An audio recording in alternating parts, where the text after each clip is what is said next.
গরমে ঘেমে শরীর থেকে অতিরিক্ত পানি বেরিয়ে যায়।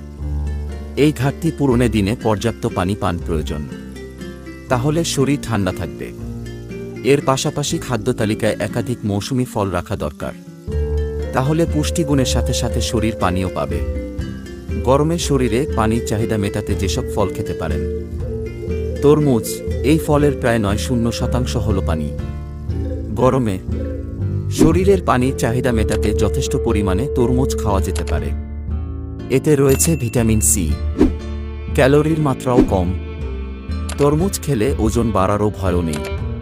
তাছাড়া ডায়াবেটিস রোগীদের জন্য এই ফল বেশ উপকারী। আনারস। এই ফলে পানির মাত্রা প্রায় ৮-৬%। টক মিষ্টি স্বাদের এই ফলে যথেষ্ট পরিমাণে ভিটামিন সি রয়েছে। বসন্তে ভাইরাল সংক্রমণ ঠেকাতে চিকিৎসকরা ভিটামিন সি খাওয়ার পরামর্শ দেন। এ কারণে গরমের সময় শরীর সতেজ রাখতে নিয়ম করে এই ফল খাওয়াই যায়। শসা। শসায় ৯-৫% পানি রয়েছে। এটি শরীর ঠান্ডা রাখে, পেট ভর্তি করে। ত্বকের জন্যও এই ফল দারুণ উপকারী। কমলালেবু। শীতকালীন ফল হলেও আজকাল সারা বছরই এই ফল পাওয়া যায়।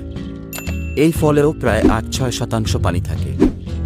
ভিটামিন সিতে ভরপুর এই ফল শরীরের রোগ প্রতিরোধ ক্ষমতা বাড়াতে সাহায্য করে। ফাইবারেরও ভালো উৎস এই ফল। ওজন ঝরাতে ডায়েটে এই ফল রাখা যেতে পারে। বাঙ্গি। বাঙ্গিতে প্রায় ৯-০% পানি থাকে।